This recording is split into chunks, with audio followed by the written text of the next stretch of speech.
12 जून 2025 का दिन। अहमदाबाद का सरदार वल्लभ भाई पटेल अंतर्राष्ट्रीय हवाई अड्डा। दोपहर का समय, जब सूरज अपनी पूरी ताकत से चमक रहा था। एयर इंडिया की फ्लाइट AI 171, एक बोइंग 787 से 8 ड्रीमलाइनर, लंदन के लिए उड़ान भरने को तैयार थी। विमान में सवार थे 242 लोग, 230 यात्री और 12 क्रू मेंबर। इनमें से एक थे राहुल मेहता, एक 38 साल के भारतीय ब्रिटिश नागरिक, जो अपनी पत्नी और 2 बच्चों के साथ लंदन में रहते थे। राहुल भारत में अपने परिवार से मिलने आए थे और अब वापस लौट रहे थे। उनकी सीट थी 11, इमरजेंसी एग्जिट के ठीक बगल की खिड़की वाली सीट। कौन जानता था कि यही सीट उनकी जिंदगी का सबसे बड़ा टिकट बन जाएगी। दोपहर 1:38 बजे विमान ने रनवे से उड़ान भरी।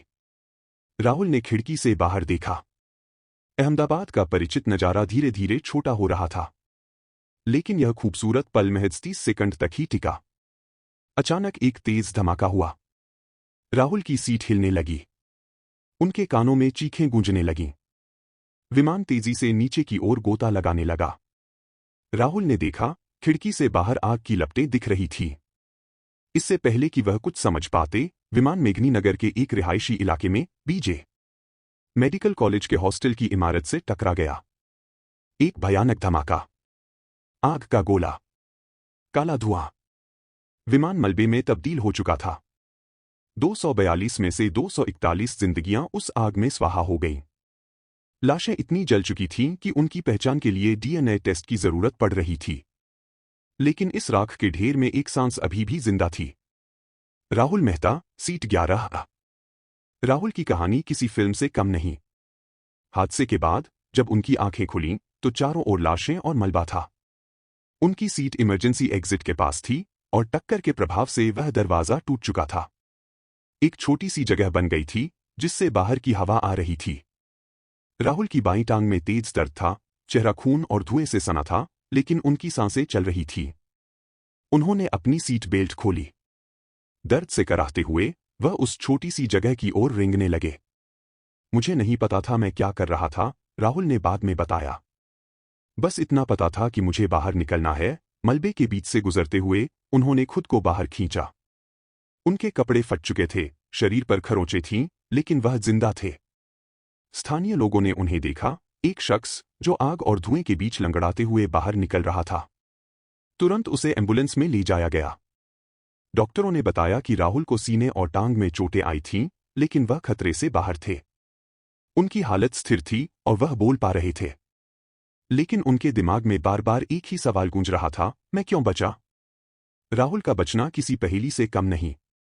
विशेषज्ञों का कहना है कि सीट 11 इमरजेंसी एग्जिट के पास थी, जो विमान के दाहिने हिस्से में इकोनॉमी क्लास की पहली पंक्ति में थी। टक्कर के समय विमान का यह हिस्सा हॉस्टल के ग्राउंड फ्लोर पर गिरा, जहां आग का प्रभाव थोड़ा कम था।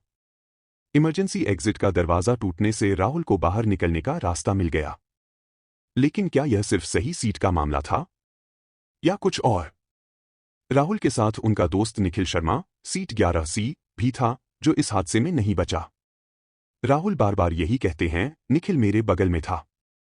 फिर मैं अकेला कैसे बचा? मनोवैज्ञानिकों का कहना है कि संकट के समय कुछ लोग तुरंत फैसला ले लेते हैं। राहुल ने शायद उसी पल में बाहर निकलने का फैसला कर लिया, जिसने उनकी जिंदगी बचा ली। उनकी शारीरिक चुस्ती और इच्छाशक्ति ने भी साथ दिया। लेकिन विशेषज्ञ एक बात पर सहमत हैं, किस्मत।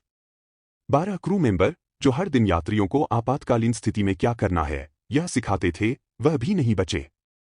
फिर राहुल कैसे? क्या यह महज संयोग था या कोई ऐसी ताकत जो हमारी समझ से परे है? राहुल की कहानी सोशल मीडिया पर वायरल हो गई। लोग इसे सीट 11 का चमत्कार कह रहे हैं।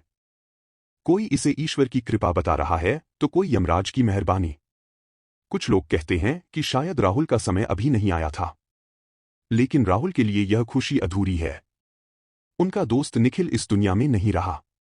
राहुल कहते हैं, मैं जिंदा हूं, लेकिन निखिल के बिना यह जीत पूरी नहीं। मैं नहीं जानता मैं क्यों बचा, लेकिन शायद कोई वजह है। राहुल के परिवार ने लंदन से बयान जारी किया, हमें नहीं पता राहुल कैसे बचे, लेकिन हम भगवान के शुक्रगुजार हैं। उनके दोस्त और रिश्तेदार अहमदाबाद पहुंचे, लेकिन निखिल की कोई खबर नहीं मिली। राहुल का यह सवाल, मैं क्यों बचा, हर उस शख्स के दिल को छू रहा है जो इस कहानी को सुन रहा है। जांच अभी जारी है।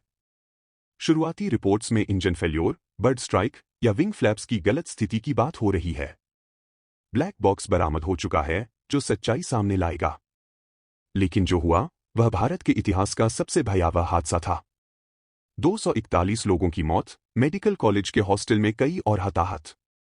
यह त्रासदी देश को झकझोर गई। सीट 11 अब सिर्फ एक सीट नहीं बल्कि जिंदगी की उस नाजुक डोर का प्रतीक है जो मौत के मुंह से भी वापस आ सकती है। राहुल की कहानी हमें याद दिलाती है कि जिंदगी कितनी भी नाजुक क्यों न हो, कभी कभी वह मौत को चुनौती दे सकती है। क्या यह किस्मत थी? सही समय पर सही सीट? या कोई अनदेखी ताकत? शायद जवाब कभी न मिले। लेकिन एक बात साफ है, राहुल मेहता की कहानी, सीट 11 की कहानी, उस राख के ढेर में खिले एक फूल की तरह है। यह हमें सिखाती है कि उम्मीद कभी नहीं मरती। और शायद कहीं न कहीं कोई ऐसी ताकत है जो हमारी समझ से परे है, लेकिन जो जिंदगी को एक और मौका देती है।